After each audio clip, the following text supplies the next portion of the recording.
Today we're going to talk about how to fill out a support complaint form. So you're going to want to fill out a support complaint form whenever you're not getting your monthly support obligation that you're supposed to get per your court order. So this is going to be something where the payee, the person who's supposed to be getting support every month, is going to fill out this form once a month if they are not getting the support that is ordered to them.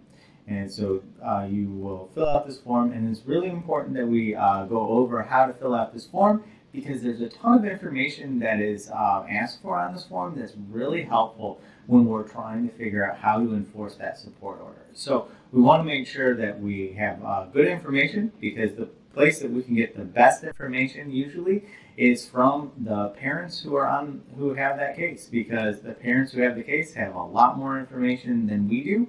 So we want to work with the parents who we're working with to make sure we get all the best information. So let's go to the form and see how we can fill out that form. All right, so you can see we're looking at the support complaint form for the Genesee County Friend of the Court now. This form is available on our website, and it's something that you can, it's a fillable form, so you can fill it out, or you can print it out and fill the form out that way. So right here at the top, you can see one of the first things that we're going to want to have is the case number. And if you're familiar with your court order, that's where you're going to be able to find your case number, is going to be on your court order. For most everybody, the court order number is going to look something like this. It's going to start with a year. So it's going to be something like 2022. And then it's going to have 6 other digits. So these are just fiction. All right. So, and then you're going to have the end is going to be something like DP, DS, DM, DZ, something along those lines. So let's say this is your case number. So here you're going to put your name. So the person who's filling this form out, is going to be the payee of support. So the person who is supposed to be getting their support and is not getting that support. So this is where you're going to want to put your name, the person who's filling this out. Okay, so I'm going to put John Doe. Okay, and then the complaint is who the complaint is against. So this is the person who's supposed to be paying support and is not. So for this, I'm going to put Jane Smith. Okay, and you're going to want to put down the address for yourself. So we'll put 123 Main Street, Flint, Michigan, and then over here you're going to want to put down the address for the person that you're making the complaint against, the person who's not paying their support. If you aren't 100% sure of their address, that's okay. Or if you think that there are multiple addresses, go ahead and put those multiple addresses down, because the more information we can get, the better. So we want to get as many addresses as possible, because one of the things that we might be doing is sending somebody out to that person's address, where they live. That's one of the enforcement tools that we use, and we do it pretty regularly. So we want to make sure that we've got that. So this is a good place where you can put down several pieces of information, or maybe you just have the one address. So let's say you've got 456 First Street, Flint, Michigan, 4502. And you're like, well, I'm not sure if that's the only address. Maybe I also think this one might be good. I also have heard that this person may be living at 789 2nd Street, something along those lines, and say in Grand Blanc, Michigan. Okay, so anyways, always good to put down all the information that you have. That's going to be kind of one of the key things as we talk about this form, is making sure that you put down as much information as you can get, because the more information we have on this form, the better we're going to be able to do our job, and the more resources we're going to have. So as you're filling out this form, just keep that in mind, that the more information we can get from you, the better. So here is, if your address that you've provided us here is a new address, we want to know that so that we can update the system. And if you've got a new address over here for the other party, we also want to know that so that we can look into that a little bit further. Right here, we'll be asking for your phone number, and we may follow up with you on the complaint. So we want to make sure that we've got a good phone number here so we can follow up and ask you any questions that we may have after we take a look at this complaint. And then over here, any phone number for the person that the complaint is being made against. And again, multiple phone numbers, that's okay. Go ahead and put those multiple phone numbers down, because we will call the person who is supposed to be paying support. We will be calling them, and so we want to be able to know that we can call them. And if you know for a fact that one of them is a cell phone number, that would be helpful too, for you to let us know that that is a cell phone number, so that we can call, so that we know that we could also text that number, because that's another thing that we do as well at our office, is we will also text people to try and reach out to them, as we know many people prefer texting to email or to making a phone call. On to my next thing, which was what I'm jumping ahead there, email. So if you've got your email, go ahead and put it here, and then also the other party's email. If you have the other party's email information, be happy to put that in there. And again, it's so that we can find all the ways to reach out to everyone. We can follow up with you via email, and we can follow up with the person who's supposed to be paying support as well.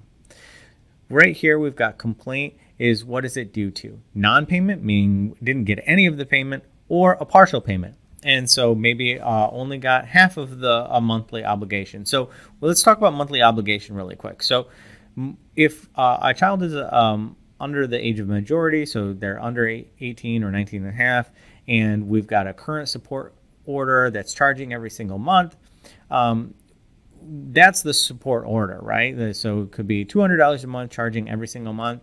And then there could also be arrears, right? And so if it's charging $200 a month and we're only getting $100 a month, then we're going to want to put down only received partial payment. Okay, so this is where you would want to put down partial payment. If we're talking about an arrears only case, meaning that the children are over the age of 18 or 19 and a half, and we're only talking about collecting the arrears, then we're going to be looking at whether those payments are meeting the arrears guidelines. And that's something that we can work out with you and talk in detail a little bit about what the arrears guidelines expectations are. And that's going to be different for every single case, so I can't possibly say what the arrears guidelines would be. But that's something that we can also work with you on. So if you know what the payer's occupation is, so the person who's supposed to be paying support is the payer. So if you know what their occupation is and what their employer is, that's where you're going to want to put that down. And so if we know that, we're talking about, the payer support, we know where they work, we want to put down that information. So if they are cashier at Walmart, then we want to put that information down there. If we have an address where the person is working, we want to make sure that we have that information as well. And this is when we're talking about the big corporations. Sometimes they're going to have a corporate headquarters where income withholdings are going to go through. We'll be able to find that information. But if we're talking about a local business, it can be really helpful, because a lot of local businesses, we might not necessarily have good contact information for. So if we're talking about a local business, make sure to, in particular, make sure to give that information as well. If the person's self-employed, there's a little box here to say that they're self-employed, and so you can check that. And if that's what's going on, you can indicate what they're doing. Is it seasonal? What type of and then right here, if they're not working, or maybe they're doing kind of like cash jobs or those sorts of things, then you can indicate how they're supporting themselves. So one of the things that the front of the court has to do every time we're looking at enforcing a case is we have to figure out, does the person have an ability to pay? So these questions right here that we're getting into right around the middle of the page here are all about, does the person have an ability to pay? So what we're looking for here is, because one of our jobs by the law is to when we're going to start looking at enforcement is to see whether the person who has a support order has the ability to pay that support order. So we're going to be looking for ability to pay information. So do they work? Where do they work? If they do work, do we know how much money they make or how they support themselves? So all of that information is going to be super relevant, and that's where we want filled out here. Right here is where we find out, is there any other way that they have other income, assets, or benefits? So, all right, here is, do we know if the person has a car, a boat, an RV? Do they get any other type of income or other assets? So here are some like common ones that we wanted to put in here. Retirement, disability, VA benefits, veterans benefits, workers' compensation claims, Social Security, and then an other box for being able to put down any information there they may have. And again, this could be any type of income or assets. Some of the enforcement tools that we have at the front of the court is that we can also go after personal property and put a lien on that personal property if we think that that may be able to get us some additional monies. So when we're asking about personal property, that's one of the reasons why. And also we're just trying to get, again, at that ability to pay. So if what we really want to know is, does the person have an ability to pay? So this is going to be so useful to make sure that this information is filled out really carefully and really well, because what we want you to do is paint the picture about how you know that the person has an ability to pay their support. This is more of a much more modern thing in the last couple of years is social media account usernames. So if the payer of support has an Instagram, a Twitter, a Facebook, or some other social media account, we want to know that. We want to know that because a lot of times people will post on social media things about their businesses or other things that they're doing. And again, that can be really helpful for us to be able to figure out ability to pay information. Again, most of the questions here are all about ability to pay. And then down here at the bottom, other ways to find the payer. So if we're going to have to get to the point where we maybe are going to be sending someone out to find the payer of support, knowing what sort of organizations or businesses or places that they could be found can be really helpful, because sometimes we need to dig around and start asking questions and trying to find out more information. The other thing that can be helpful is if there are other people that they're normally with or who they're associated with. So this can be helpful for being able to find information about someone as well, because maybe we know that they live with someone else, and when we know that they live with someone else, we can look up that other person's information, and then we might be able to find a good phone number or address that way. And then here, any additional information relating to the other party. And so this is where we could be looking at aliases, distinguishing physical features, any of that sort of thing. So really what we're talking about here is we really want to get good information from the person who is owed support, and it's very likely that they have access to information that we do not have in the child support program or in the court system. So we want to be able to get that information directly from the person who knows the most about it.